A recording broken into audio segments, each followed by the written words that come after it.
Bom dia, pessoal. Então, hoje nós temos um texto talvez um pouquinho longo, de Satran, mas assim, eu achei bastante interessante sobre os planos de consciência. E temos um poema de Cherubim, que, é, que tem a ver, né, com esse texto de Satran. E logo vamos à nossa vida divina, em dois momentos hoje, porque temos primeiro um texto onde vamos ligado a esse texto de plano de consciência, e logo o capítulo que nós estamos lendo juntos. Então, começamos com o texto de Sartre.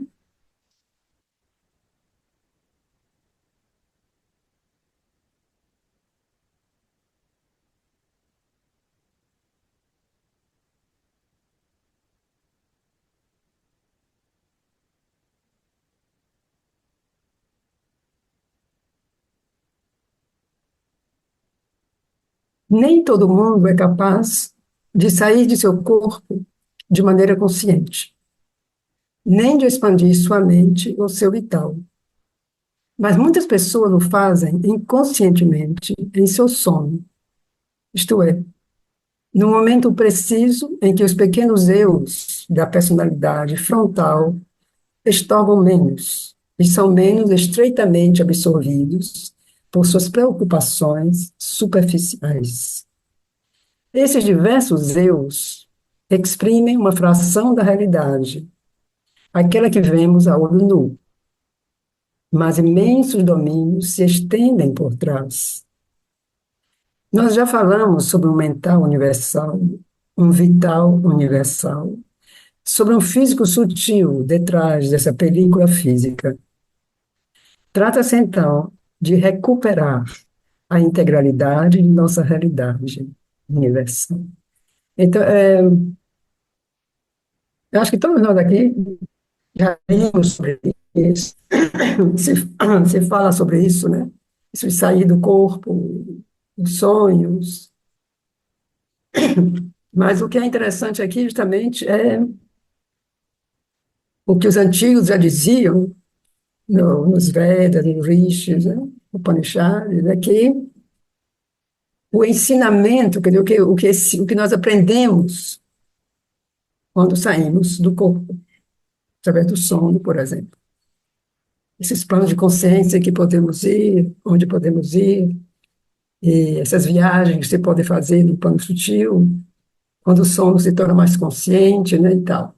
Então, isso todo nós já, penso que já ouvimos falar disso. Mas dessa maneira assim, tão clara, eu acho que Sadhguru Prêmio diz aqui agora, porque justamente nem todo mundo é capaz de sair do corpo de maneira consciente, nem de expandir, quer dizer, não é todo mundo que sabe fazer isso, inclusive é perigoso. Quer dizer, é uma coisa que se deve aprender a fazer, né? Mas através do sono, isso acontece de maneira praticamente espontânea, e que pode se tornar, se faz disso, e a mãe também, a mãe nas conversas, ela, ela dá muitas explicações sobre isso, né, como atravessar esses planos, né, como fazer o sono consciente, como voltar do sono. Então, é toda uma ciência, né? Então, vamos continuar, ver o que ele nos diz.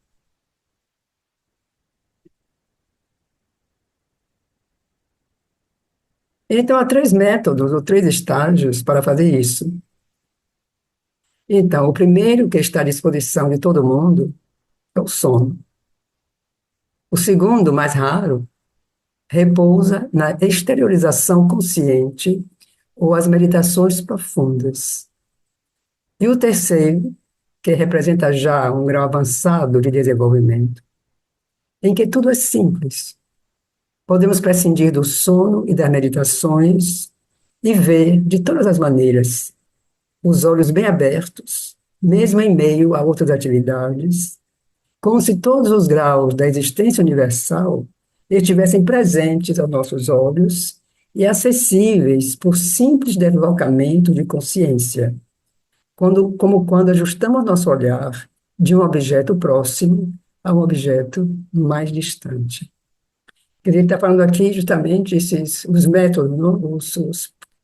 Esses processos para ter acesso a esses níveis de consciência.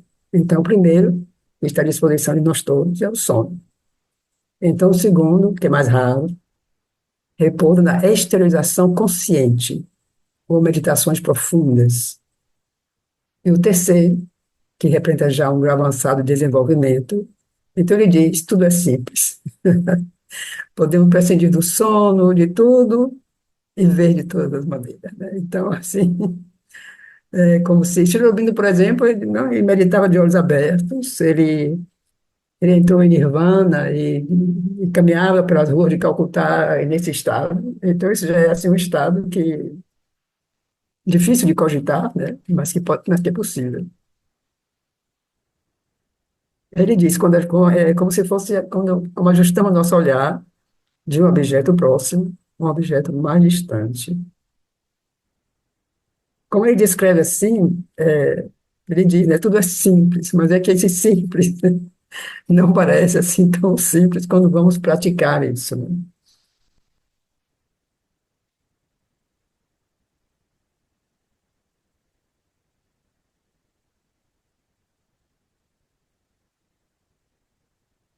O sono é, então, um primeiro instrumento de trabalho. Ele pode tornar-se consciente, cada vez mais consciente, até o momento em que seremos desenvolvidos o suficiente para estar, ser, continuamente conscientes, aqui ou lá, em que o sono, assim como a morte, não serão mais um retorno ao estado vegetativo ou uma dispersão em nossos componentes naturais, mas simplesmente uma passagem de um modo de consciência a um outro modo de consciência.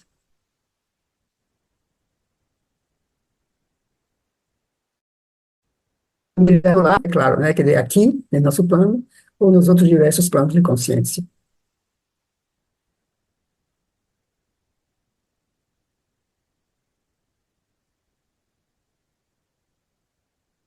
Porque, na verdade, a linha de separação que nós traçamos entre o sono e a vigília, a vida e a morte, responde talvez a uma observação das aparências exteriores, mas não tem realidade essencial, não mais do que nossas fronteiras nacionais têm realidade para a geografia física, ou do que a exterioridade colorida e imutável de um objeto tem realidade para a física nuclear.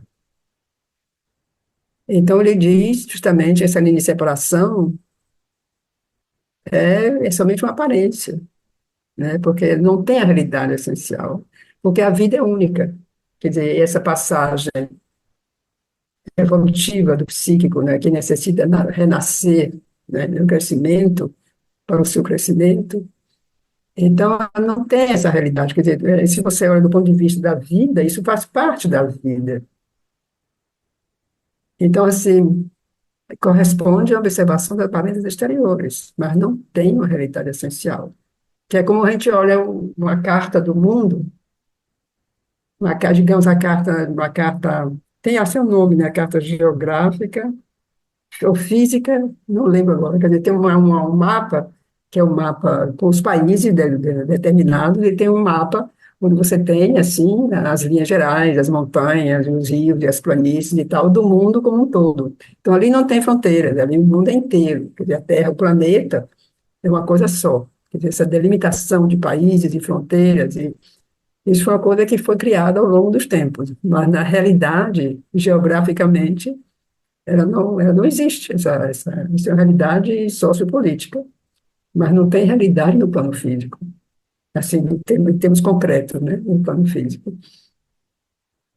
Um objeto, que é um objeto que a gente vê, um objeto qualquer, uma fruta, uma mesa, o que seja, então, assim, ela parece que ela é assim sempre, né, mas de como você vai estudar isso diante das moléculas e diante de tudo isso que essa aqui tem, de que ela é formado, esse objeto, Então, também isso, aquela forma exterior também, praticamente, é outra coisa, é como se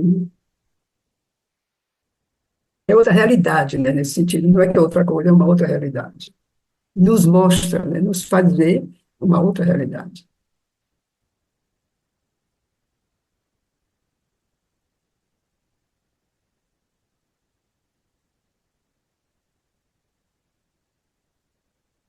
De fato, não há separação, exceto para a nossa inconsciência. E os dois mundos, ou antes, este aqui e inumeráveis outros, coexistem constantemente. Estão constantemente entremeados, né? E é apenas certa maneira de perceber a mesma coisa que nos leva a dizer, em um caso, eu vivo, e no outro, eu durmo, ou eu estou morto. Se formos bastante conscientes para perceber isso, né? Para perceber que estamos mortos. Assim como é possível ter diferentes experiências de um mesmo objeto, segundo vemos no nível particular, atômico, molecular ou exterior. O alhures aqui está em todo lugar.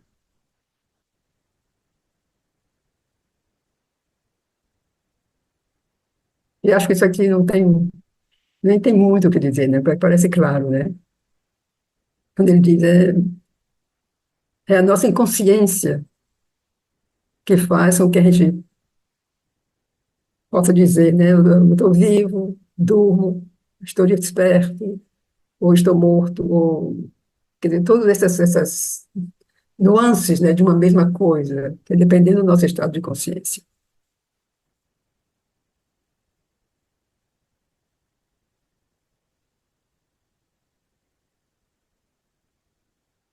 Nós demos um valor único e exclusivo aos diversos símbolos que formam nossa vida física exterior, porque eles se encontram diretamente sob nosso nariz. Mas eles não são mais, tão pouco menos, válidos que os outros símbolos que constituem nossa vida extrafísica. A realidade atômica de um objeto não anula sua realidade exterior, nem está separada dela, e vice-versa. Isso é, isso é um passo, né? Essa visão já é assim, um grande passo em relação à unidade de tudo, né? De que essas separações, essas delimitações, essas regras, né? Essas coisas que criamos, é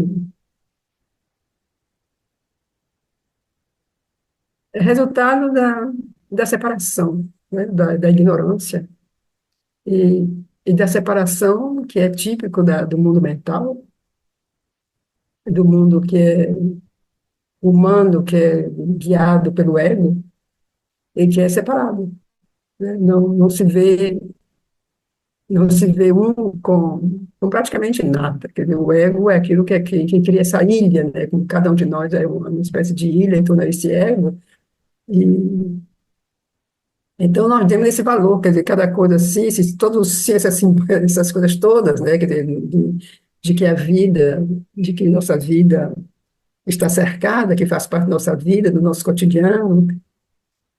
Então, nós temos toda quando ele diz aqui, se encontra diretamente sob o nosso nariz.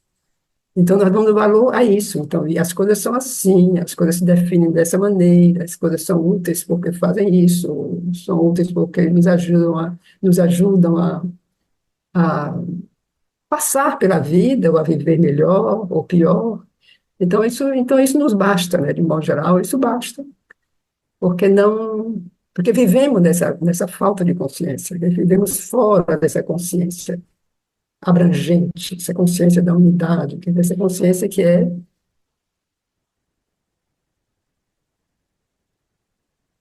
está nascendo aos poucos. Eu acho que essa situação de unidade, eu acho que o ser humano está se abrindo aos poucos a isso. Talvez não ainda de uma maneira vivencial, experimental, mas ao mesmo mentalmente, né? Acho que mentalmente se chega cada vez mais a isso, né? Quer dizer, a essência da coisa. E ao chegar nessa essência é chegar a essa sensação de uma realidade única. Eu acho que é isso que aos poucos está evoluindo, né? Eu acho que seja na ciência, seja na percepção do ser humano em relação à vida e a si mesmo.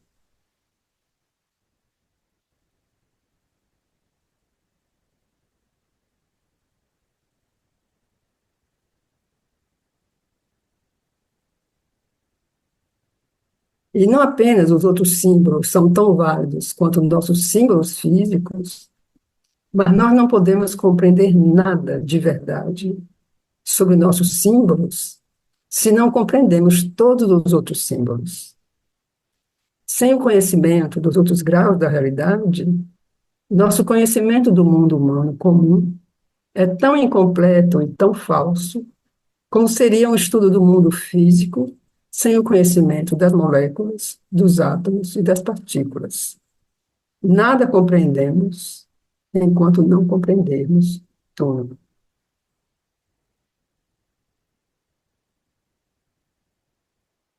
É interessante, não? Como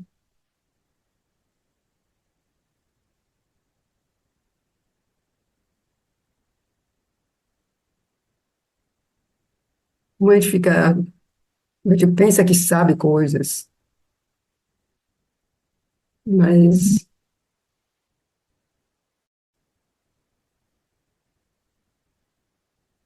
é tão pouco, né, o que a gente sabe.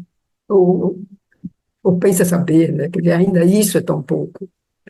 Porque, como ele diz aqui, nada compreendemos enquanto não compreendemos tudo. Isso vem a história do Shvetaketu, não? Dos Upanishads. O que é isso? Que quando sabemos, sabemos tudo. Então, isso é um conhecimento, assim, milenar, né? Esse conhecimento de que, para saber, há que saber tudo. Para compreender algo, há que compreender o todo. Então, isso é que,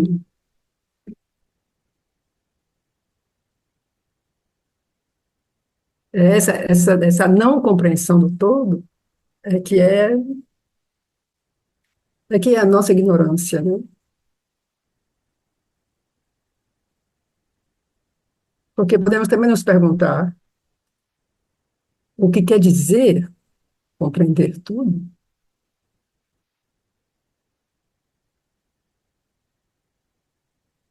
Então, nesse sentido, eu penso na Vida Divina, né, o livro que Sri Aurobindo nos deixou, que justamente que é onde ele nos conduz, né, do primeiro capítulo até o último, justamente nessa compreensão, né, do todo, porque ele nos fala da existência única. Então, é a percepção profunda, né, dessa existência única que nos faz descobrir o todo, que nos faz descobrir que não há separação, que a existência única quer dizer que o divino está em tudo. Então, eu acho que a partir daí, Sri Aurobindo nos deixou todos os utensílios e toda a base para nos ajudar a chegar a essa compreensão, né? E talvez não só mental, mas uma compreensão justamente total, né? Assim, interior, profunda.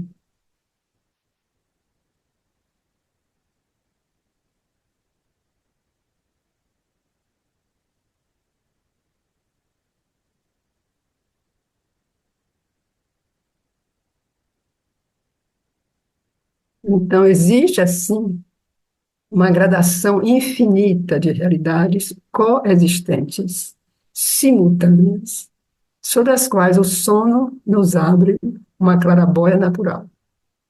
Porque, em definitivo, Se saímos da classificação superficial, vida, morte, sono, para ir a uma classificação essencial do universo, vemos que de cima a baixo, isto é, se é que existe alto e abaixo, alto e baixo, este universo não é nada mais que um contínuo de consciência-força, ou, como diz Schrödinger, uma gradação de planos de consciência se graduam sem interrupção da matéria pura ao espírito puro, o físico sutil, vital, mental, supramental.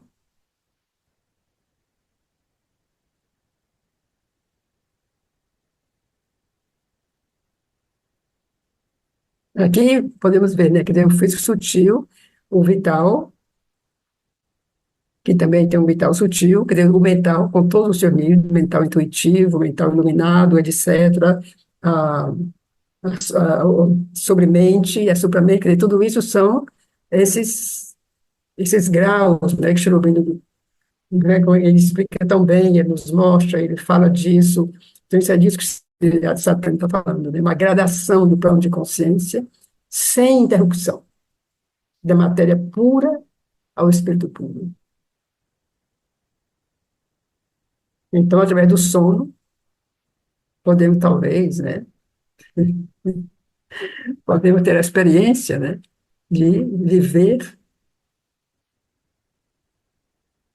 ao menos por alguns momentos durante o sono, atingir, né, esses planos de consciência, que, que no plano de vigília, no estado de vigília, ainda não, ainda não somos capazes.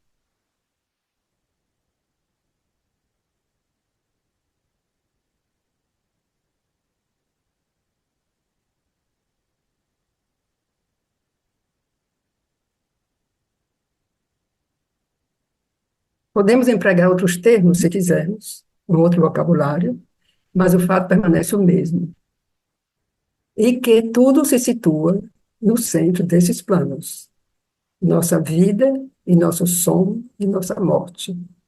Não há lugar algum onde ir fora disso. E não somente tudo se situa aí, mas tudo coexiste aí, sem separação. Vida, morte, sono são simplesmente posições diferentes da consciência no centro dessa mesma gradação.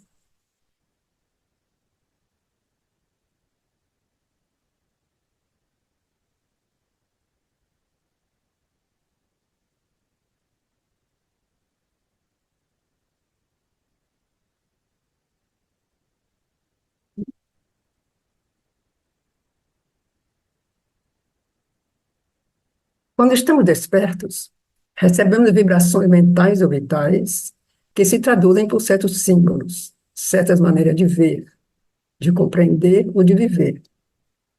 Quando estamos adormecidos ou mortos, recebemos as mesmas vibrações mentais, vitais e outras, que se traduzirão por outros símbolos, outras maneiras de ver, de compreender ou de viver a mesma realidade. Em todos os casos, a chave de nossa existência, aqui, ou algures, é sempre nossa capacidade de consciência. Se somos inconscientes em nossa vida, seremos inconscientes de todas as maneiras. A morte será verdadeiramente uma morte e o sono verdadeiramente um entorpecimento. É forte isso, bastante forte essa, digamos, essa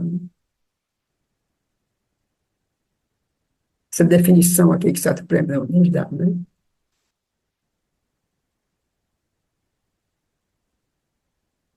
É a importância da consciência, né? Então, tem uma frase dele que ele diz, numa das coisas que ele escreve sobre a morte, onde ele diz isso, ele diz, temos que morrer vivos, né? Quer dizer, estar consciente até o último momento, e fazer essa passagem da maneira mais consciente e viva possível, né? Então, se somos inconscientes durante a vida que vivemos, é que somos inconscientes mesmo. Então, justamente, a morte será verdadeiramente uma morte e o sono será um entorpecimento.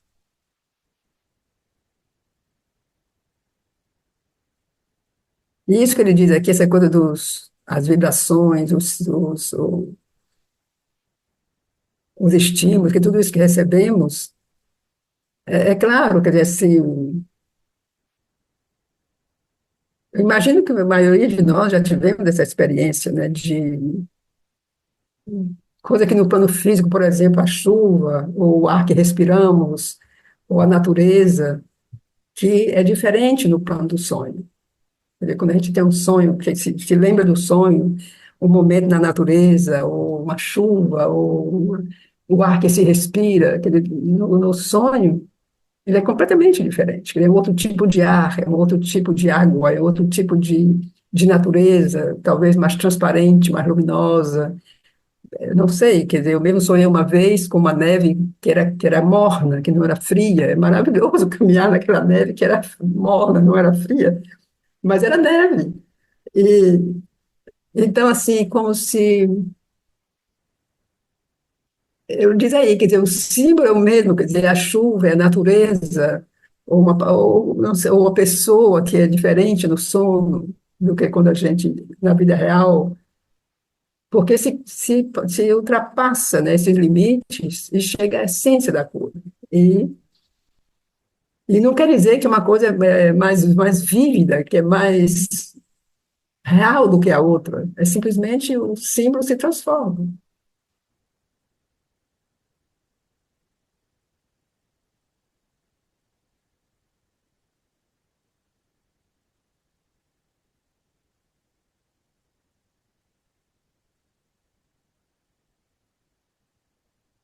Então, tomar consciência desses diversos graus da realidade é, então, nossa tarefa fundamental. E quando tivermos feito esse trabalho de maneira integral, as linhas de demarcação artificiais que separavam nossos diversos modos de vida desmoronarão e passaremos sem interrupção ou sem lacuna de consciência da vida ao som e à morte.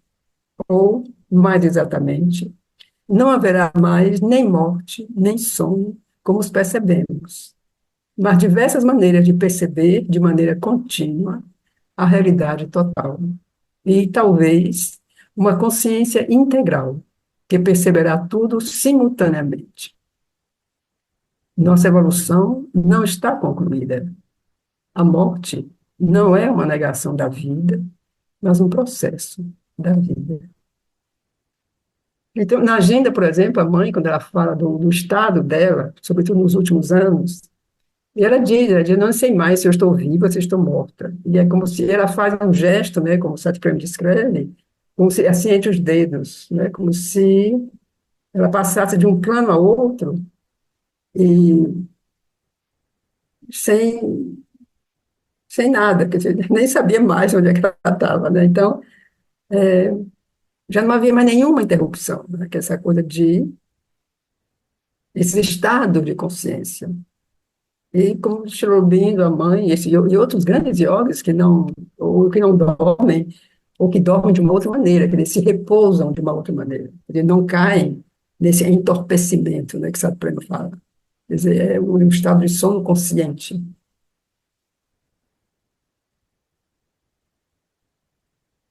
Então, eu queria dizer que no final a morte não é uma negação da vida, mas um processo. Ele faz parte, né? Até que seja transformada, né? Quando, digamos, quando a consciência supramental se manifestará.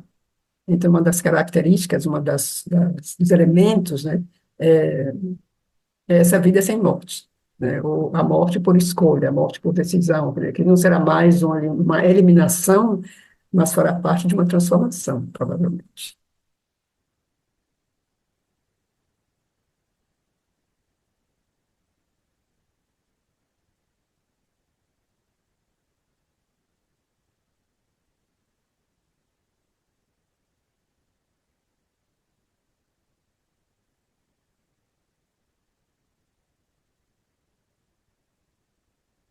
Então, aqui um poema de Chorobindo, que, que eu acho que tem a ver com isso que nós acabamos de ler, agora de Sadhguru, reminiscência.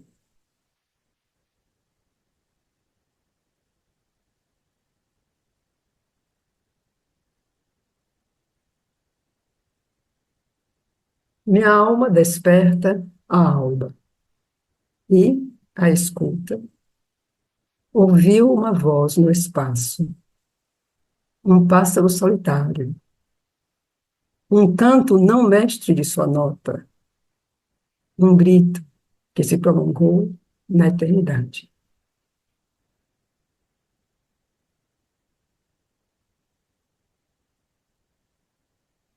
Minha alma inclinou-se para fora em meio à alva, para ouvir seu camarada alado na solidão do mundo e, prestando ouvidos ao que o anjo tinha a dizer, viu uma refulgência em plena noite e um dia secreto.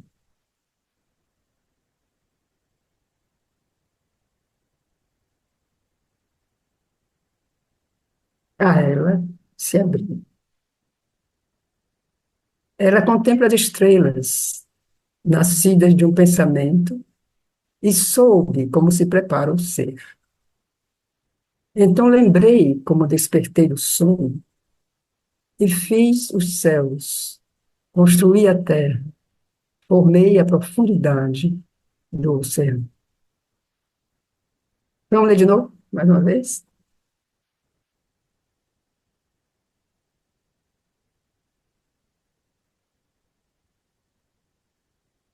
Minha alma desperta a alba, e a escuta, ouvi uma voz no espaço, um pássaro solitário, um canto não mestre de sua nota, um grito que se prolongou na eternidade.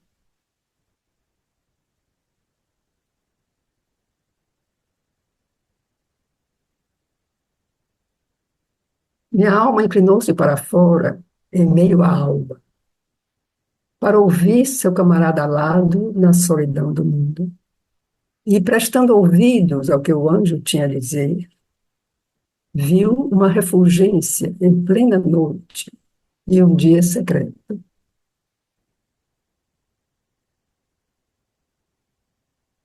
A ela se abriu. Um dia secreto se abriu a alma. Então, a alma contempla as estrelas, nascidas de um pensamento, e soube como se prepara o ser. Então, lembrei como despertei do sono e fiz os céus, construí a terra, formei a profundidade do oceano.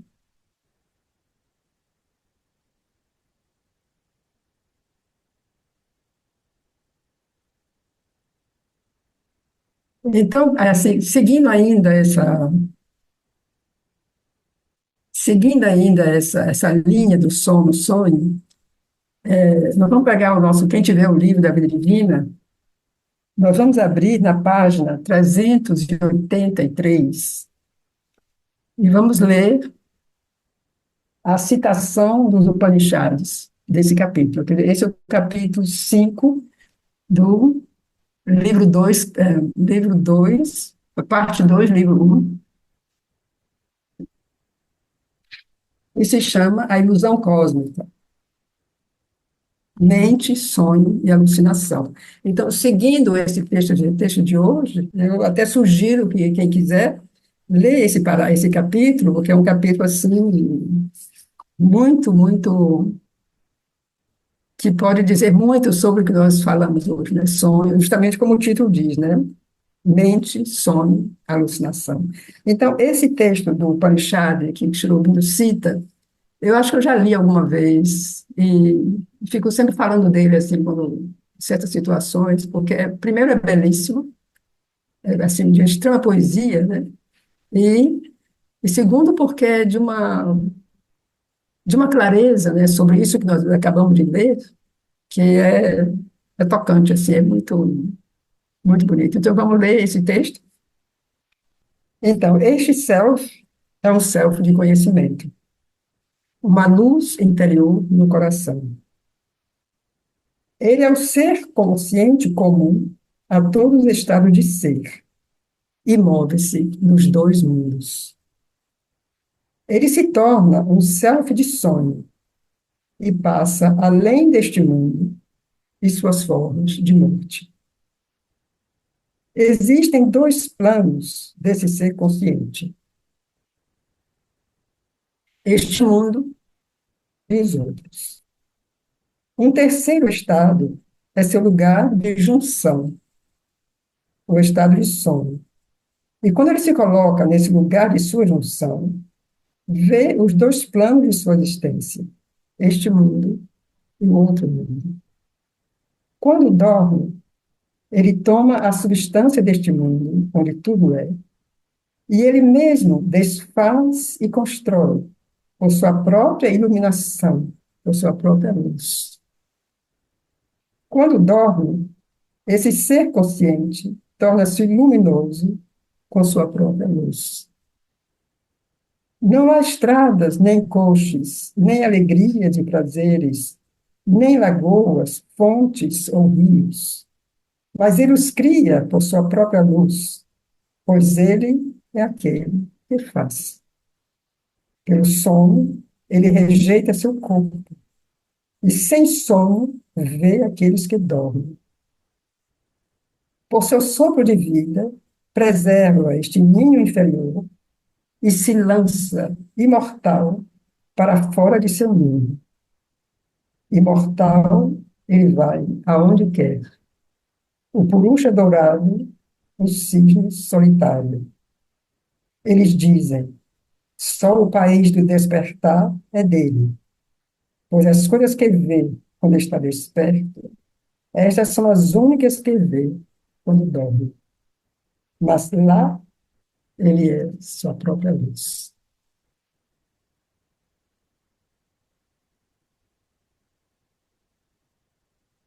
Eu acho esse texto assim tão claro, assim, tão... Então é aquilo que, como o poema está ouvindo, né, no final, quer dizer, cria os mundos, né, constrói, né, profundidade do oceano, quer dizer, não há, aquele dia, não há estrada, nem coche, nem, não há nada, mas ele faz tudo. Ele os cria por sua própria luz, pois ele é aquele que faz. Ele, nesse plano, quer dizer, é o plano da alma, né, o plano sutil, onde a alma viaja e tem acesso a tudo. Então, ele vai aonde quer. O purusha dourado, o cisne solitário. E o purusha nós sabemos, ele é o purusha interior de cada um. E o cisne é um símbolo da alma.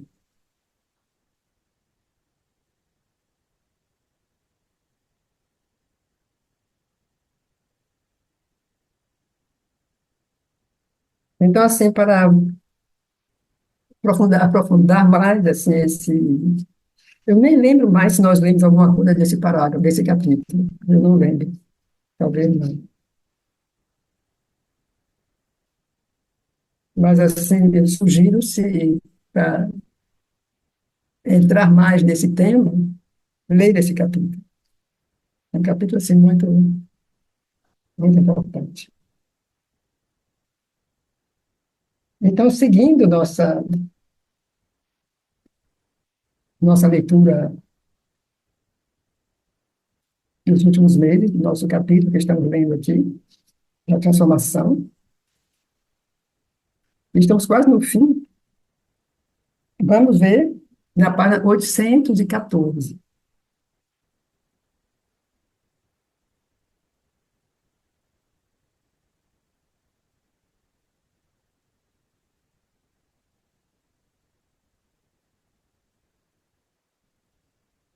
Então, vamos ler o capítulo, o parágrafo, o último parágrafo embaixo. Então, se, desde o início, o espírito pudesse viver abrigado nas alturas superiores e lidar com a substância mental e material virgem e em branco, a transformação espiritual completa poderia ser rápida e mesmo fácil. Mas o processo real da natureza é mais difícil.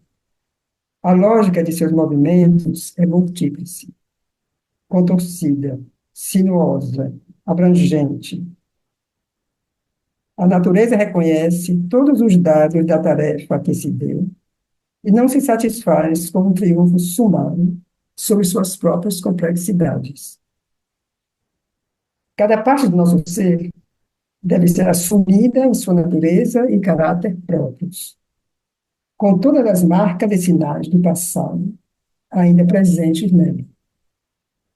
Cada ínfima porção, ínfimo movimento, deve ser destruído e substituído se for inadequado, ou, se for adequado, ser transformado na verdade do ser superior.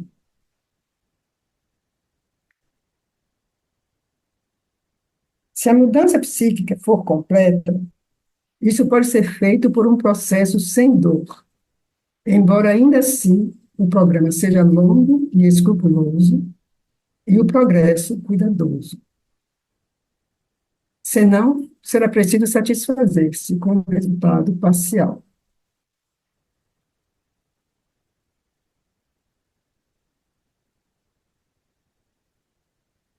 Mas se o cuidado com a perfeição e a sede do espírito forem insaciáveis, deve-se consentir em uma ação difícil, muitas vezes dolorosa, em aparência interminável. Pois, em geral, a consciência não se eleva aos cumes, exceto em raros momentos. Ela permanece no nível mental e recebe o que vem do alto.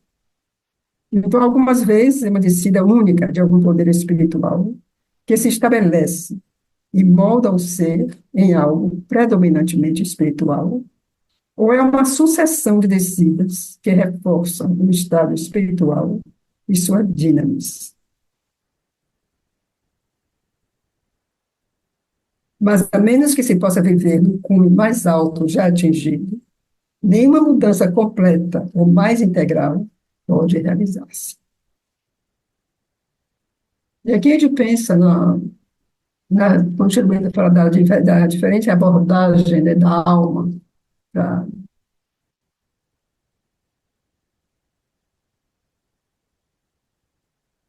ele fala da abordagem através da mente. Quando a mente começa a buscar, né, uma purificação, uma intuição, uma outra maneira, né? Então, a tendência da mente é ir buscar como que cada vez mais alto, então ela vai se abrindo, né? Mas a tendência, então, é como que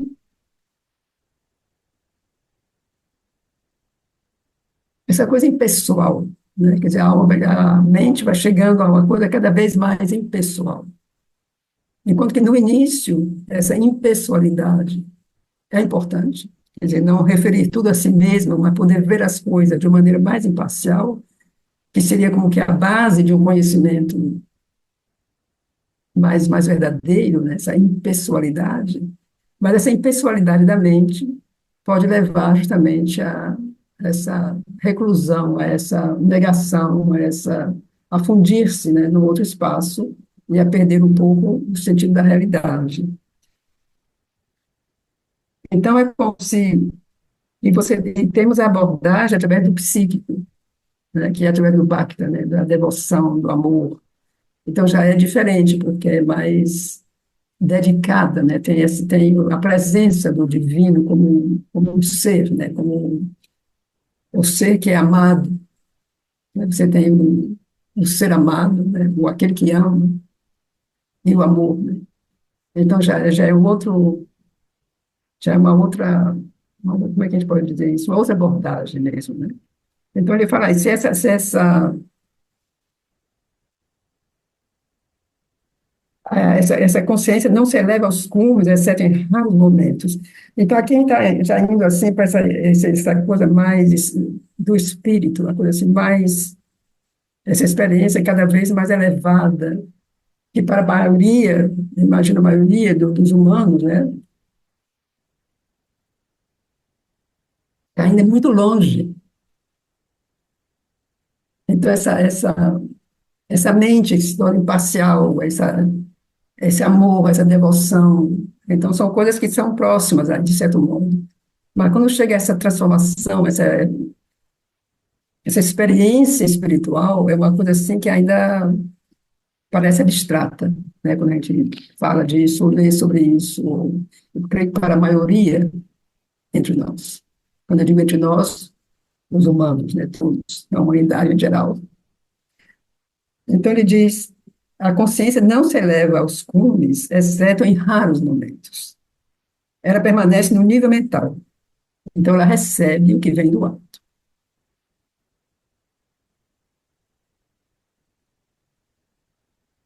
Algumas vezes é uma descida única de algum poder espiritual que se estabelece e molda o ser em algo predominantemente espiritual.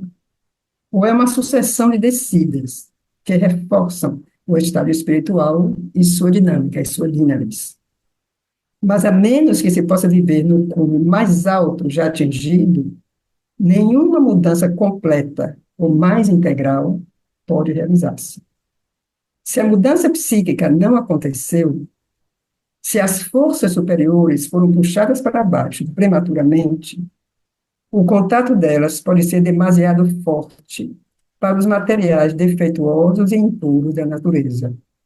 E seu destino imediato pode ser o do vaso ainda não levado ao fogo, de que falam os Vedas, e que não pôde conter o soma, o vinho divino.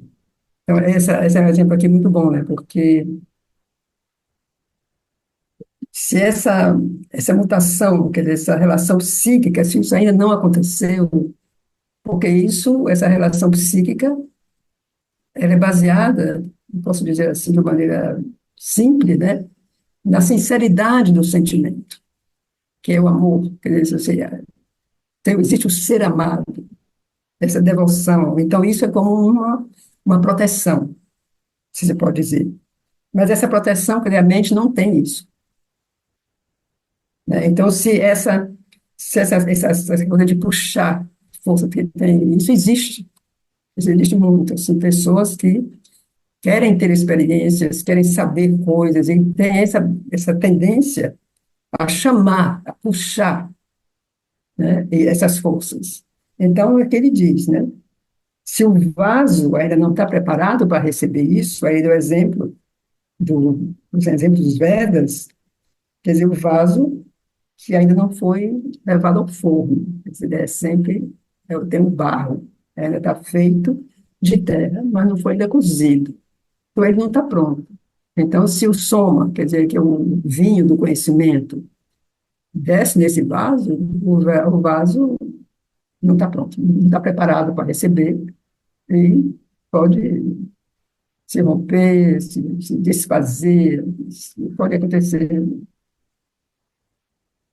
Então, pode ser também que a influência que desce se retire, porque o vaso não estava pronto, ou seja desperdiçada, porque a natureza não pôde contê-la, nem mantê-la. Ou ainda, se é o poder que desce, a mente ou o vital egoísticos podem tentar apropriar-se dele para seus próprios fins. Eu acho que isso não precisa nem falar, eu acho que assim, nós já vemos bastante aqui em todas as situações, né? Como isso, o perigo e que corresponde a uma realidade, isso acontece. Então, os resultados podem ser desastrosos. Uma exaltação do ego ou uma caça aos poderes e às mestrias que reforçam o sentimento de grandeza pessoal. Então, isso é um fenômeno assim, conhecido, né, no caminho espiritual. É uma das grandes ciladas, né, digamos, né, da busca espiritual, é o ego espiritual. Quando o ego recupera o que pensa saber, né, e usa isso para o seu próprio benefício. Isso, o expoente disso é o Savitri, aquela passagem que o Ricardo leu recentemente, que eu já tinha lido também um tempo atrás, alguns meses atrás, é, que é aquele ser do plano vital, né? Quer dizer, aquele exemplo ali é como se fosse assim o ápice, né, desse ego que, que recebe essa força, ou que busca essa força para sua própria grandeza. Quer dizer, isso é um aspecto humano e que pode ocorrer em maiores ou menores proporções, de acordo com a própria dimensão da natureza desse ser, né, dessa pessoa. Um ego, né, não é, tem os egos maiores, os egos menores, mas que são sempre egos, né? Então, a dimensão, a proporção disso pode ser, pode levar, assim, a catástrofes inimagináveis, como Chernobyl diz aqui.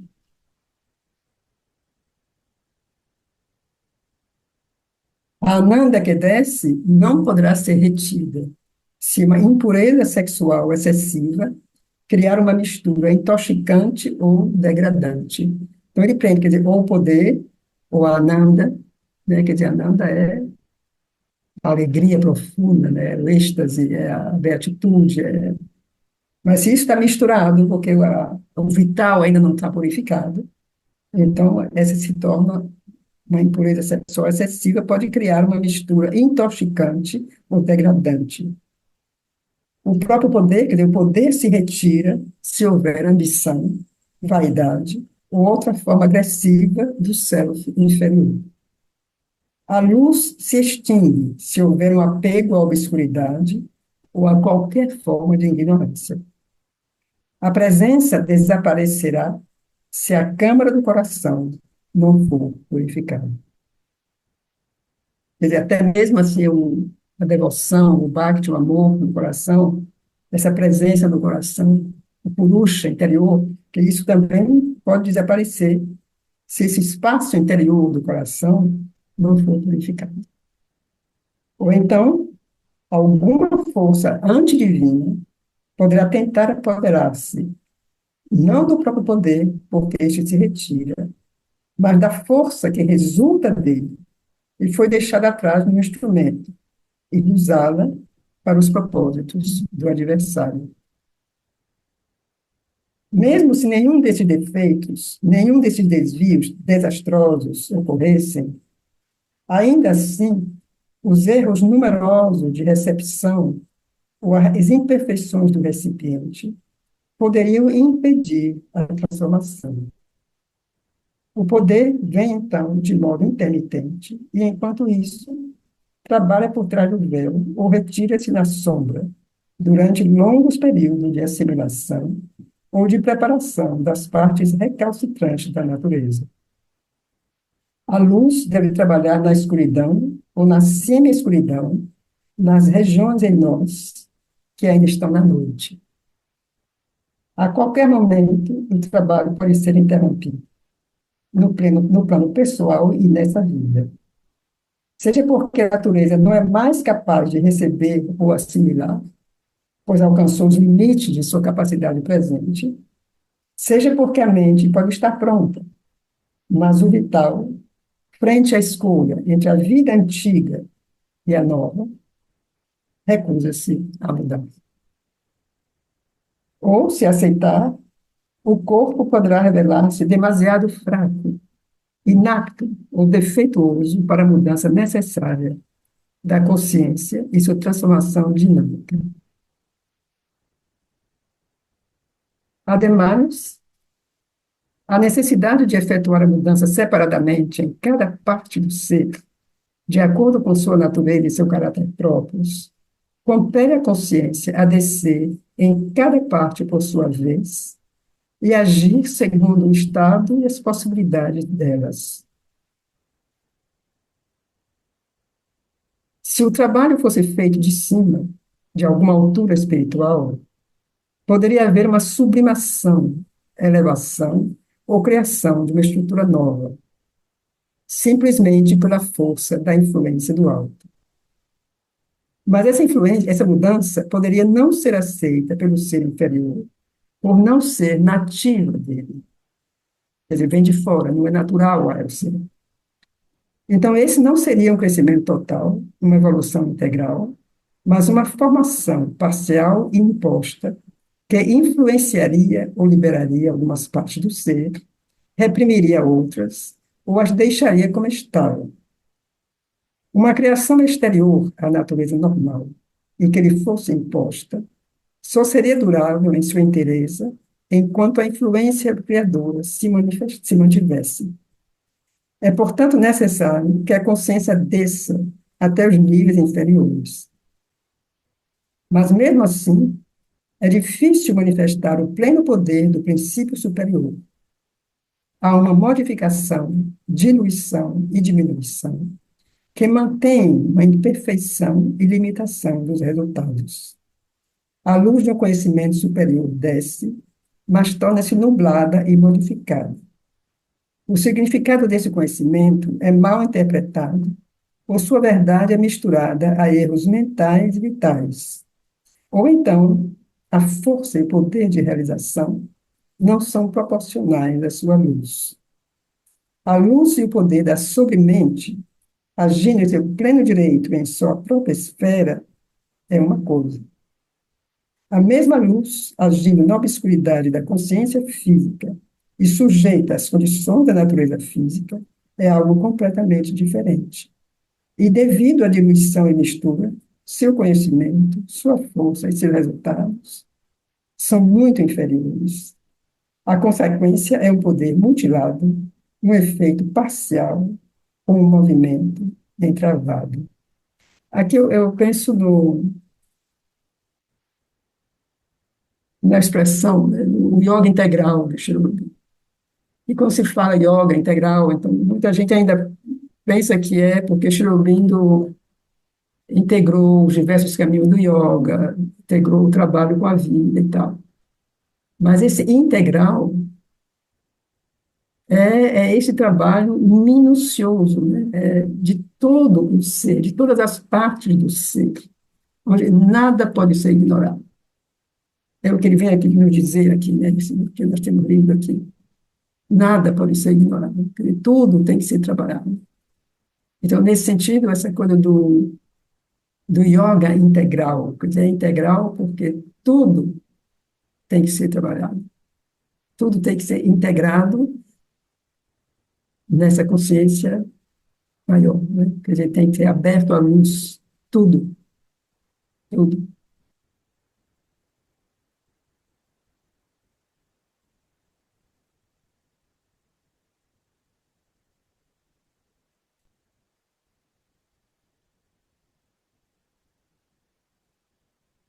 E aqui tem uma passagem aqui na página 806 que eu gostaria que a gente lesse, um trecho pequeno, mas que para mim é assim muito, que nós já lemos, mas que para mim é uma coisa que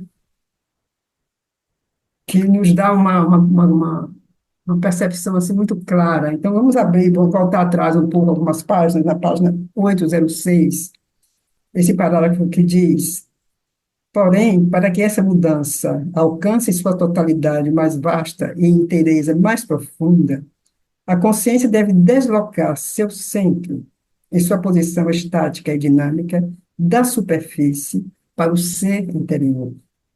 É lá que devemos encontrar a base verdadeira de nosso pensamento, vida e ação. Então, esse posicionamento no ser interior, porque é lá que está a base de nosso pensamento, nossa vida e nossa ação. Então, eu achei esse trechozinho assim, muito esclarecedor, né? Que é como se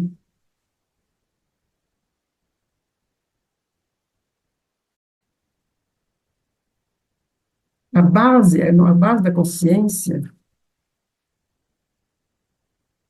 é dentro. Então, para que isso seja total, devemos deslocar, né, isso, trazer isso para o ser interior.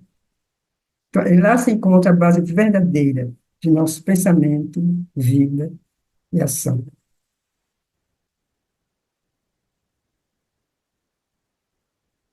E aí, de novo, é como se o Albino sempre nos dá, assim, essas chaves, né, que nos ajudam mesmo, né?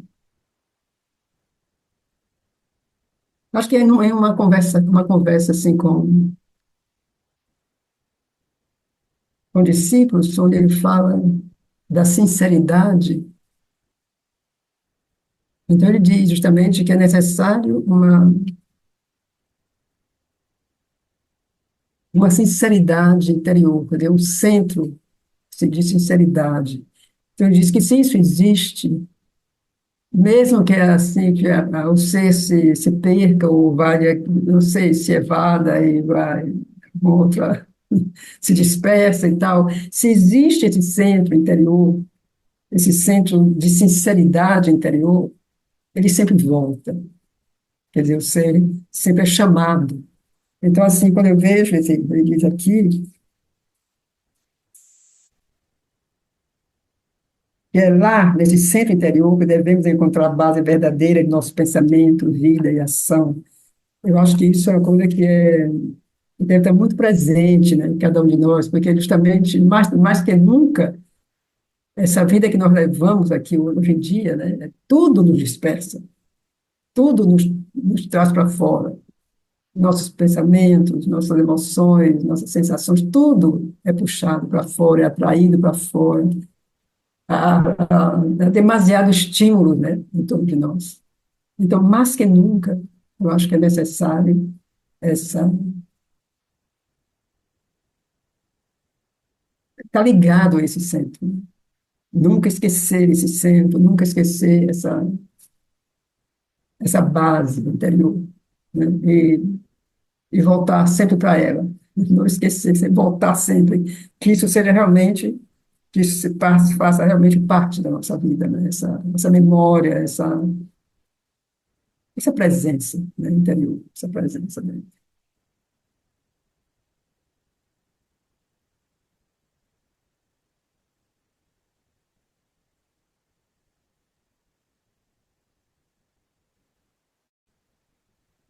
Então, essa é, de fato, a razão do emergir lento e difícil da consciência-força da natureza. A mente e a vida devem descer na matéria e adaptar-se às suas condições. Modificadas e diminuídas pela obscuridade e inércia recalcitrante da substância e força em que operam, a mente e a vida não são capazes de transmutar completamente seus materiais em um instrumento adequado e em uma substância transformada, reveladora do seu poder real e inato. Aqui ele volta a isso que nós já falamos, que é parte do nosso percurso ao longo desses anos, né, de nossos encontros, essa evolução, né? Quer dizer, a matéria, a vida, a mente, esse estado de consciência. Quer dizer, aqui estamos sempre no hemisfério inferior. Matéria, vida, mente. Então ele diz, quer dizer, a mente e a vida descem na matéria e devem se adaptar às suas condições. Então, elas são, nesse processo, elas são modificadas, diminuídas pela obscuridade e inércia recalcitrante da substância e força em que operam. A mente e a vida não são capazes de transmutar completamente seus materiais em um instrumento adequado e em uma substância transformada, reveladora do seu poder real e inato. A consciência da vida é incapaz de efetuar na existência material a grandeza e felicidade de seus impulsos poderosos e belos. Seu ímpeto se enfraquece, sua força de realização é inferior à verdade de suas concepções. A forma trai a intuição da vida. A intuição que essa consciência possui e tenta expressar nos termos do ser vivo. É muito bonito isso, né? Porque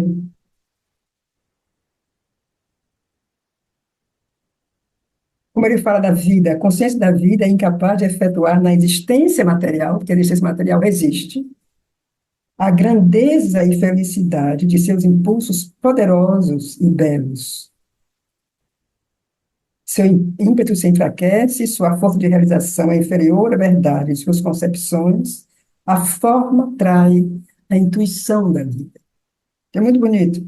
E aí nós voltamos àquele texto do sonho, né, que nós lemos. Quer dizer, no sonho, quando ele fala que ele cria, e a natureza é belíssima, ele cria. Então, ali é como a natureza, essa vida, pode revelar-se, né? Porque a matéria não é densa, a matéria não é física, como é no nosso plano, né? Então, é uma outra matéria. Então, ali, a vida, esse plano vital, pode ser belíssimo. né? Como quando Cherubino descreve, em certos momentos de Sartre, que ele descreve a natureza. Então, isso é a vida, né? Quer dizer, a beleza que a vida pode manifestar. A gente imagina que já no nosso plano físico, nos nossos limites, né? Como a natureza é bela, né? De um modo geral, ela pode ser terrível também, mas assim, o que ela pode produzir de beleza já é extraordinário, apesar de tudo. Mas aqui, como o Cherubino diz, que a vida, né? Ela não pode manifestar na existência física a grandeza, a felicidade de seus impulsos poderosos e belos. Então, a gente pode imaginar essa outra natureza, o que é que ela pode ser.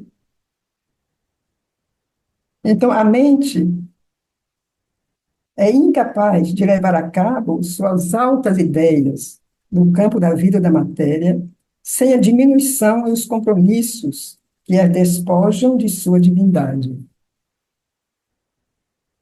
Sua força para modelar essa substância inferior para que lhe obedeça e a expresse não é igual à clareza de seu conhecimento e vontade. Ao contrário, seus próprios poderes são abalados, sua vontade é dividida, seu conhecimento confunde-se e anuvia-se pelas torpezas da vida e a incompreensão da matéria. Eu imagino que a gente pode ter, assim, ideias maravilhosas, que a mente pode produzir, imaginar coisas, mas no momento de realizar isso no plano físico, no plano vital, existe uma distância enorme entre o plano da ideia, né, e o plano da realização. Isso a gente, acho que nós todos conhecemos isso, né? Então, nem a vida, nem a mente conseguem converter ou aperfeiçoar a existência material.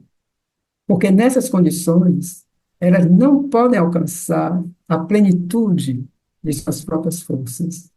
Então, o que acontece? Elas devem chamar um poder superior para liberá-las e realizá-las.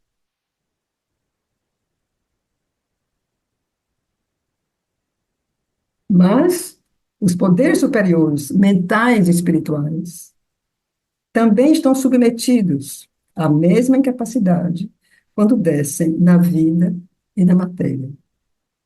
Eles podem fazer muito mais, cumprir mudanças muito mais luminosas, mas a modificação, limitação, disparidade entre a consciência que desce e a força de realização que ela pode mentalizar e materializar estão constantemente presentes. E o resultado é uma criação diminuída. A mudança efetuada é frequentemente extraordinária. Há mesmo algo que se assemelha a uma conversão total, uma inversão do estado de consciência e elevação de seus movimentos. Mas essa mudança não é dinamicamente absoluta. Por quê? Porque só a supramente pode descer na vida e na matéria sem perder a plenitude de seu poder de ação.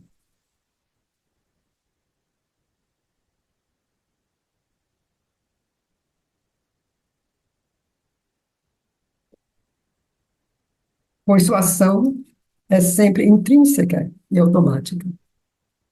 Sua vontade e seu conhecimento são idênticos, e o resultado é em igual medida. Então, isso quer dizer o quê? Eu acho que isso quer dizer algo que, para nosso nível de consciência, nosso nível aqui no mundo estamos,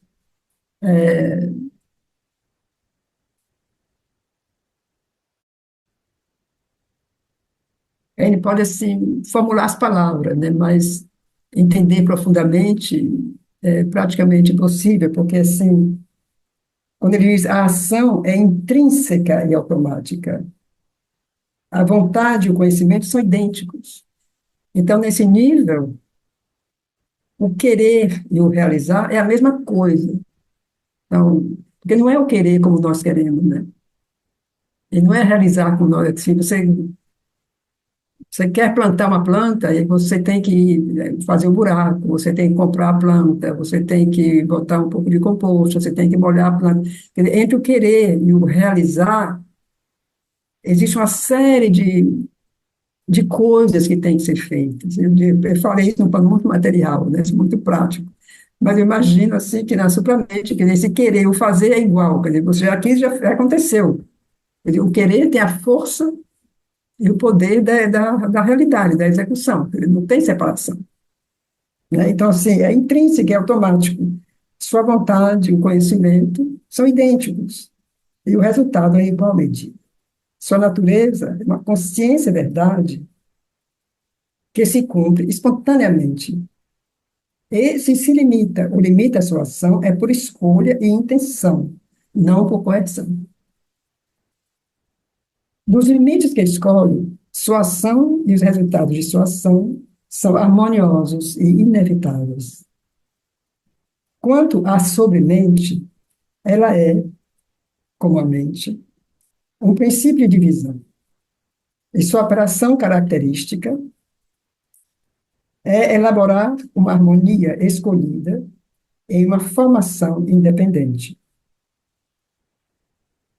Isso nós já vimos que a sobremente, ela,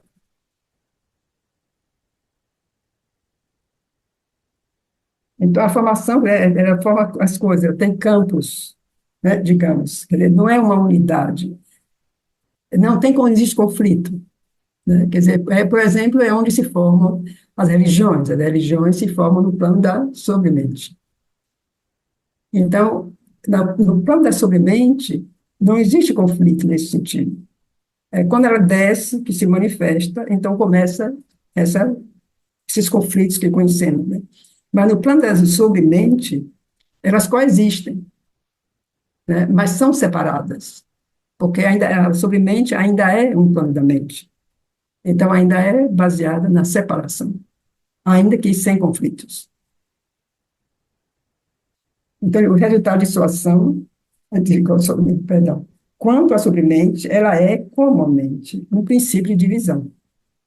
E sua operação característica é elaborar uma harmonia escolhida em uma formação independente. Então, existe uma harmonia, mas as coisas não são unificadas. Né? Elas estão, vivem em harmonia, mas são separadas. Mas desculpa, sua ação global permite, na verdade, criar uma harmonia completa e perfeita em si mesma, ou unir, fundir suas harmonias, sintetizar. Mas como trabalha sob a restrição da mente, vida e matéria, ela é obrigada a fazer isso por seções e junções que deve reunir em seguida.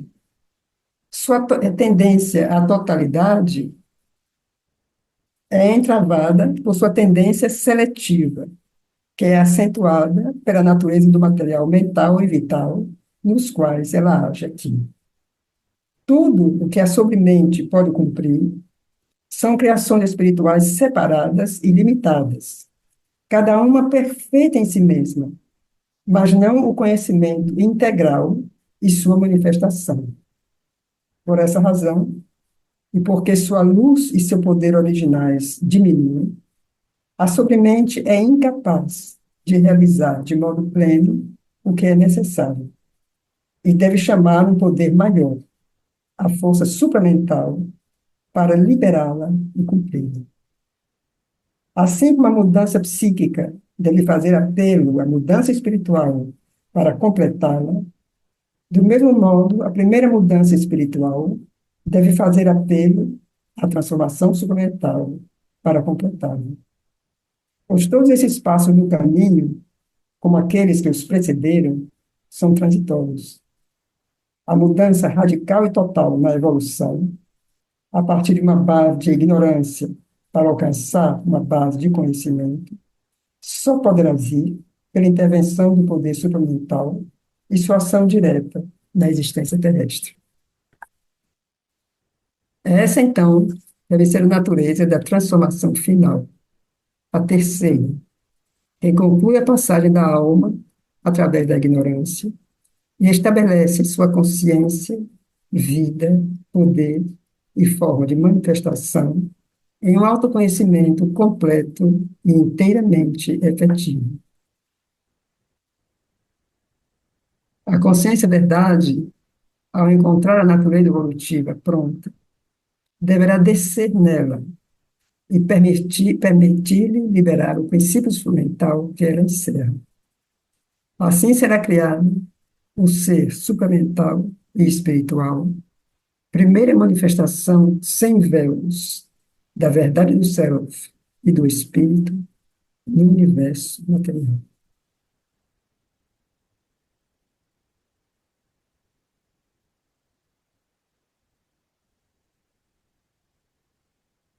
Então, essa aqui, a consciência verdade, ao encontrar a natureza evolutiva pronta, deverá descer nela.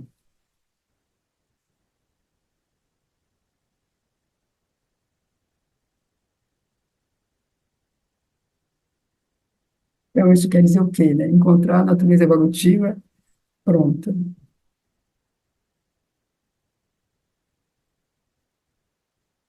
Deverá descer nela e permitir liberar o princípio instrumental que ela encerra. Então, assim, a supramente é o poder da verdade, né? Quer dizer, a consciência da verdade. Então, onde há falsidade, onde há ainda o poder da falsidade, o poder da mentira, então isso tem que ser purificado, isso tem que ser limpo, né? Isso tem que ser erradicado, de certa maneira. E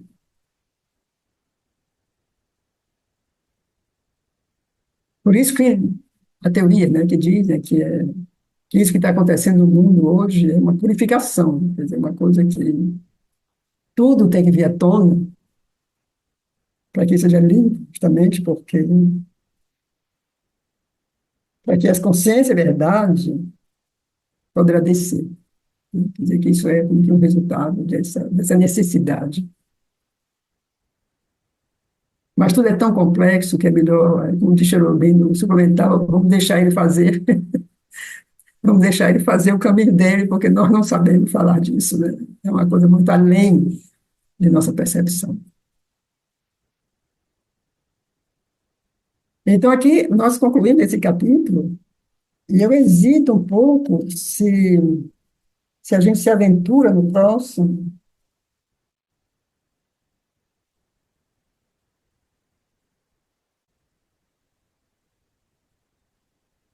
Eu acho que a gente poderia, né, se aventurar um pouco alguns parágrafos do próximo capítulo.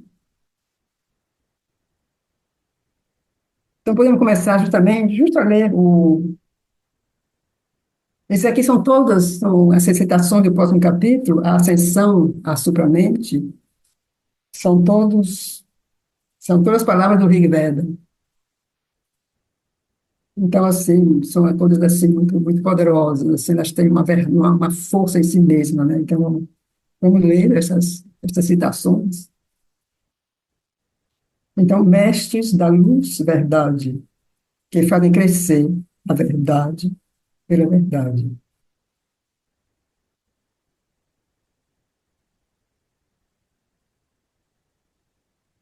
Três poderes da palavra, que levam a luz diante de si. Uma tripla casa de paz, um triplo caminho da luz. Quatro outros mundos de beleza ele cria como suas formas, quando cresceu pelas verdades. Ele nasce vidente, com a mente de discernimento. Filho da verdade, o nascimento estabelecido no interior, secreto, que surge parcialmente na manifestação.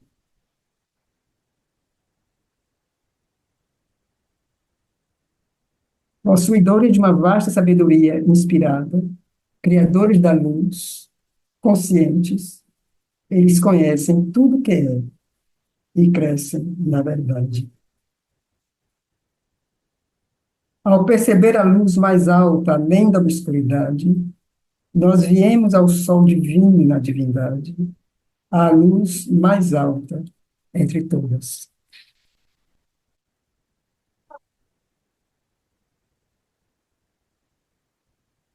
Então, assim,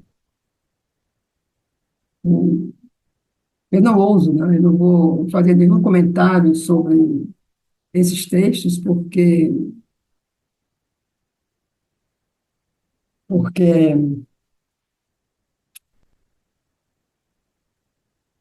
são tão,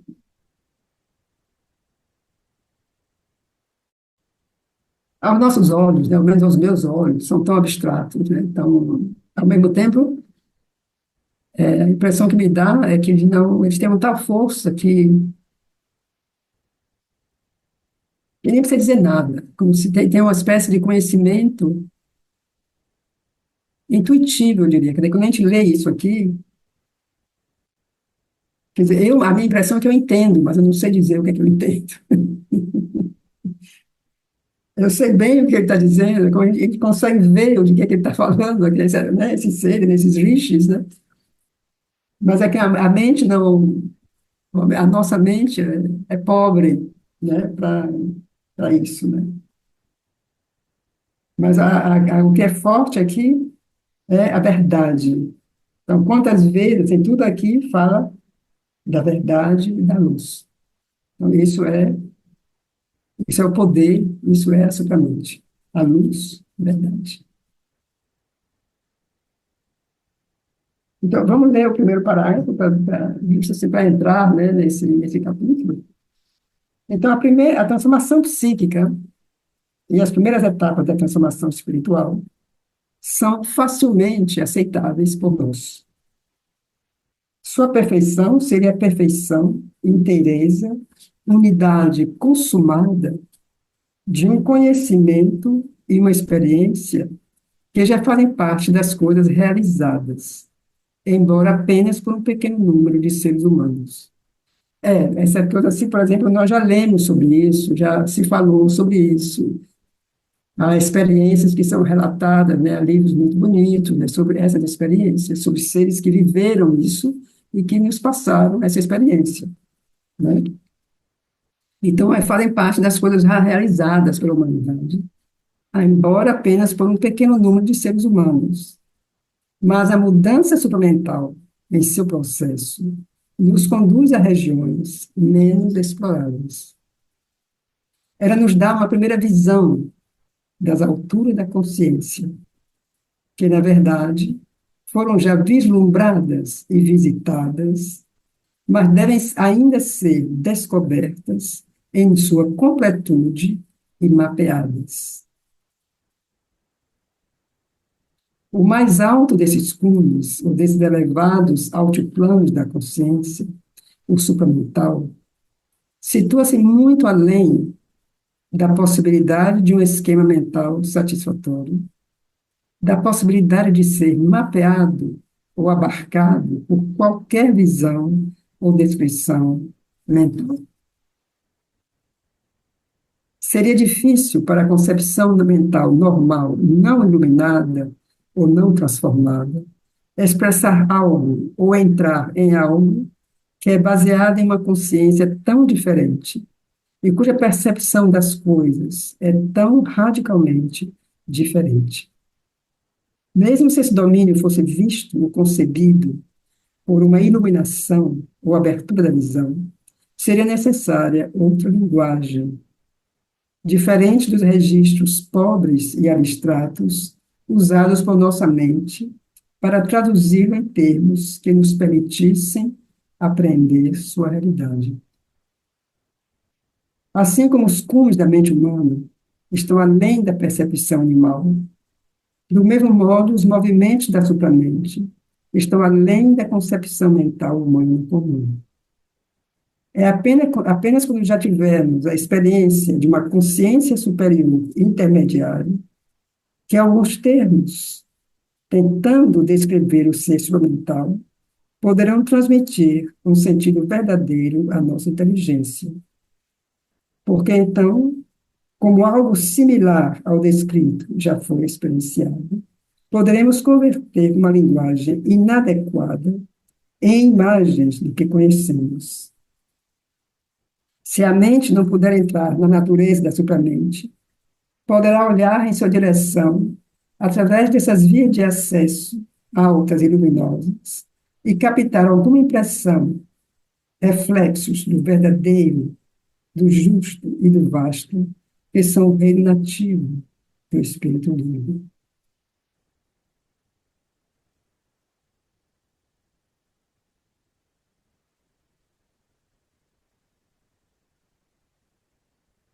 Tão bonito, né?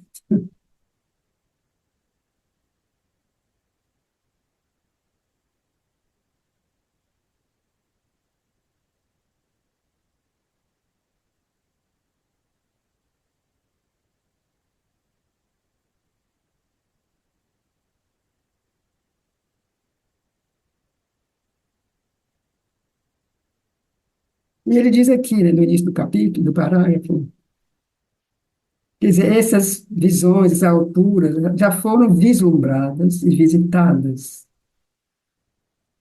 Talvez mesmo algum dos rishis, né, do templo védicos.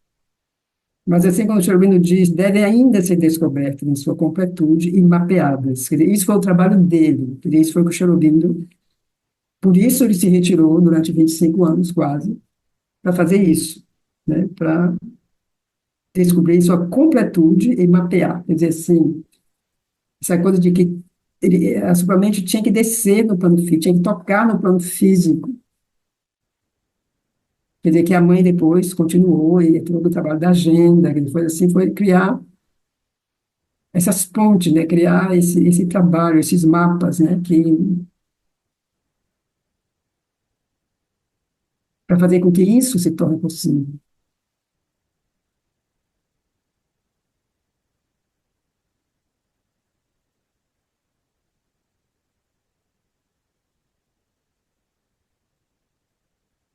Então, é incrível, né? Porque todo o trabalho de Cherubim, se eu penso na linguagem, né? Se eu penso assim, quando ele insiste na linguagem do futuro, né? Quando ele fala da poesia, quando a gente vê assim, o trabalho dele com o Savitri, buscando justamente a linguagem do futuro, uma linguagem que corresponda a essa consciência nova. E se eu penso na linguagem da mãe, quando ela na agenda, que é de uma simplicidade, assim, e daí a dificuldade, né, de traduzir a agenda, que eu já falei disso, assim, porque as pessoas às vezes pedem, né, para traduzir a agenda, para mim, assim, é praticamente impossível, porque de uma tal simplicidade, porque não é a mente, não é o que, assim, é como se fosse o corpo falando, né, como se a essência. Então, assim, a gente pensa, o que Cherubino criou em Sábio como linguagem, né, do futuro, e essa linguagem da mãe, que é quase impossível de expressar, pela simplicidade, que parece contraditória as duas coisas, mas que não é. Justamente porque nesse plano de consciência, a linguagem tem que ser inventada, tem que nascer uma outra linguagem. Então, Cherubino buscou nesses planos de consciência, e a mãe buscou como que no próprio físico dela, essa, essa linguagem, né? Como quanto tempo ela fica em silêncio quando você lê a agenda, assim, tem momentos que ela diz, não vou falar. Ela não fala, ela fica em silêncio, assim, a sessão inteira, porque ela não fala. Quanto silêncio, né? Porque não tem como dizer a experiência. Então, é o que ele diz aqui, que o expressar seria difícil para a concepção mental normal, não dominada, não transformada, expressar algo ou entrar em algo que é baseado em uma consciência tão diferente. e cuja percepção das coisas é tão radicalmente diferente. É como que não, né? Não tem como.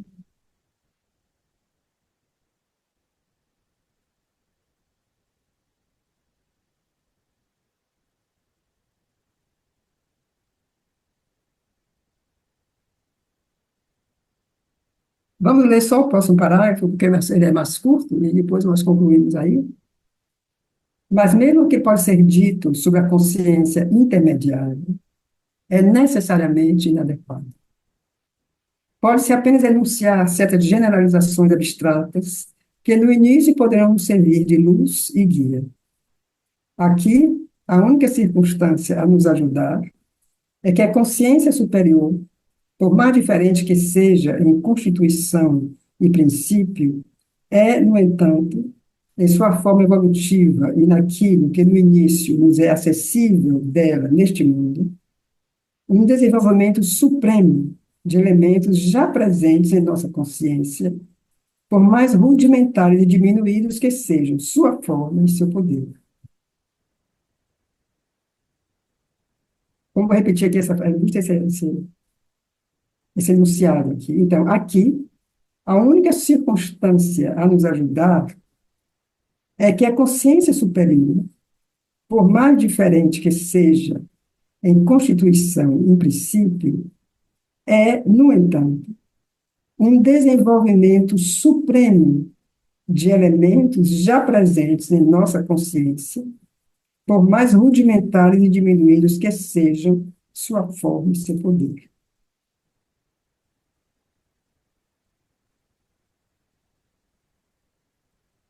Então, é também uma ajuda o fato de que a lógica do processo de natureza evolutiva continua, muito modificada em algumas das regras de sua ação, mas a mesma em essência, seja na ascensão aos cumes mais altos, seja como nos começos, nos graus inferiores. Assim, podemos descobrir e seguir até certo ponto as linhas de seu, as linhas de seu processo superior, pois vimos algo da natureza e lei da transição da mente intelectual à mente espiritual. Desse ponto de partida já alcançado, podemos começar a traçar a passagem para um grau dinâmico mais alto da nova consciência e da próxima transição da mente espiritual à supramente. É inevitável que as indicações sejam muito imperfeitas, pois, pelo método da investigação metafísica, pode-se chegar apenas a algumas representações iniciais de caráter abstrato e geral. O conhecimento e a descrição verdadeiros devem ser deixados à linguagem do místico e às imagens, ao mesmo tempo mais vívidas e mais recônditas de uma experiência direta e concreta.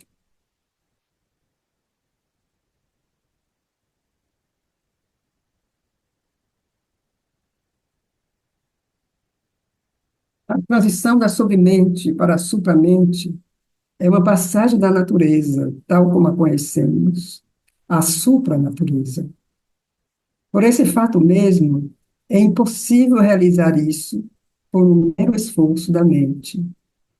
Nossa aspiração e esforço pessoal, sem ajuda, não podem alcançar isso, pois nosso esforço pertence ao poder inferior da natureza e um poder da ignorância não pode alcançar, por sua própria força ou por métodos característicos disponíveis, aquilo que está além de seu próprio domínio natural.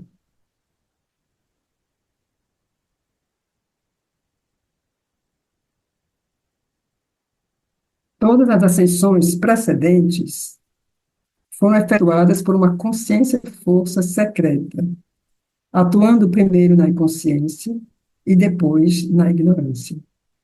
Sua ação fez emergir à superfície seus poderes evoluídos, poderes escondidos atrás do véu e superiores às antigas formulações da natureza.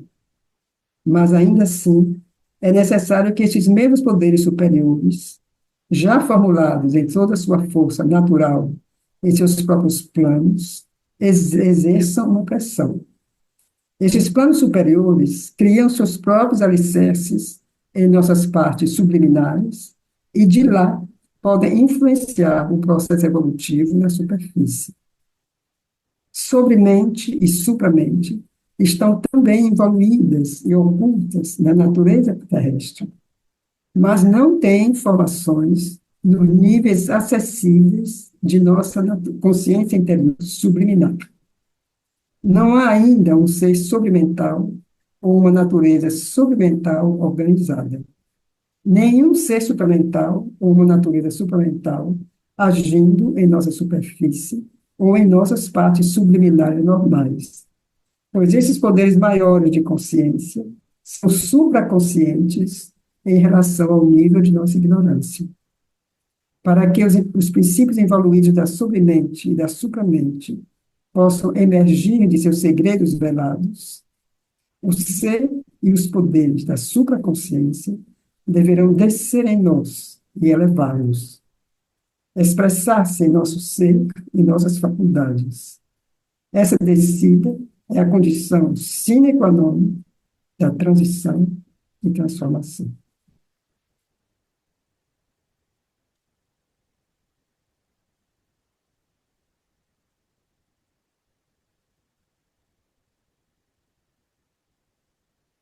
Então, vamos parar aqui, porque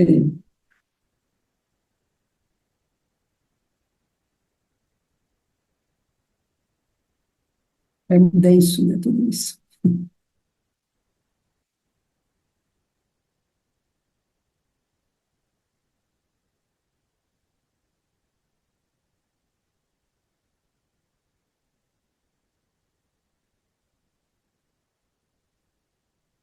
Então, mais uma vez, eu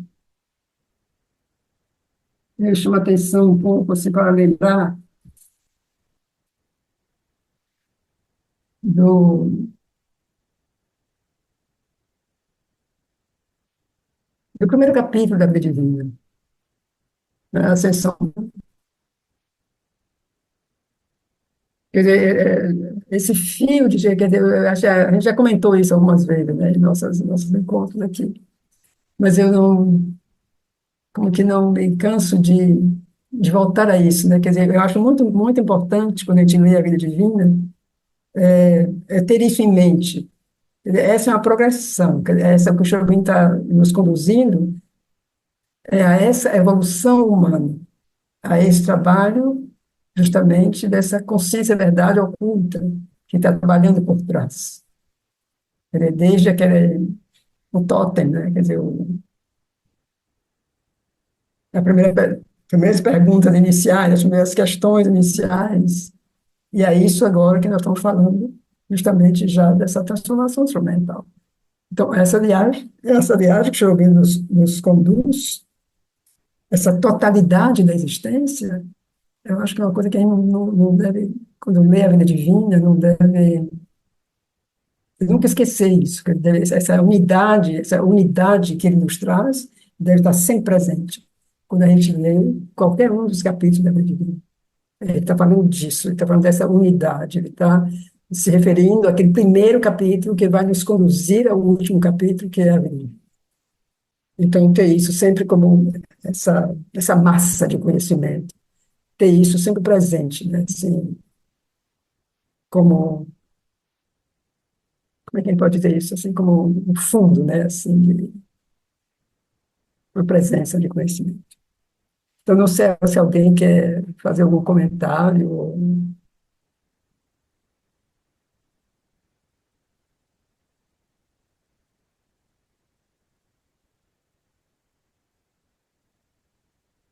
Então, concluímos?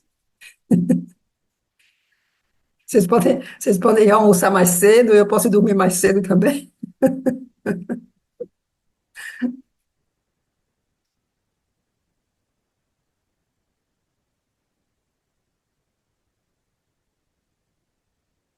Obrigada, Alemane, por essa escalada.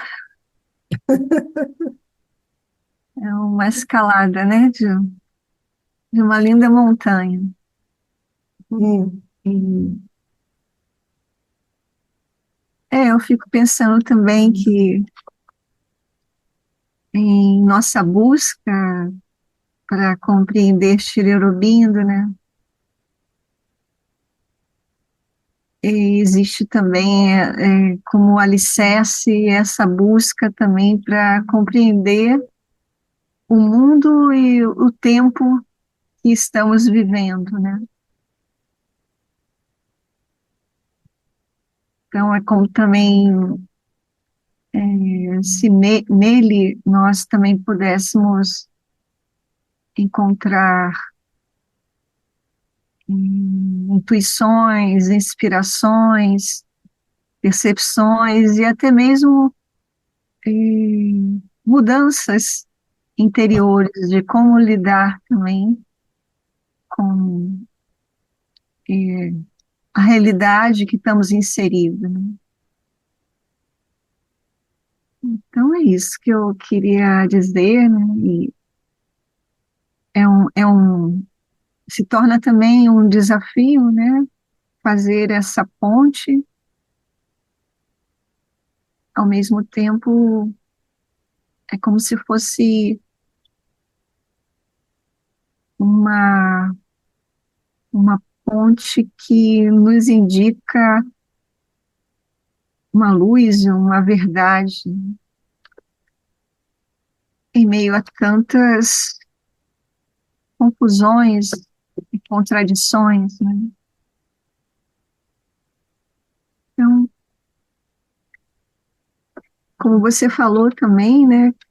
O mundo passa por um processo de purificação, né? Eu acho que tudo que tudo é um processo de purificação rumo a esse objetivo maior, compreendendo assim, né, a gente consegue seguir, né, de forma mais aberta também para estar nesse fogo, né, dessa purificação, junto com o mundo, que afinal nada é separado, né? Então, obrigada, gratidão. Eu só lamento, assim, que algumas pessoas talvez não tenham o livro da vida divina para ler, né, e acompanhar, mas que um dia a gente encontra aí uma solução feliz.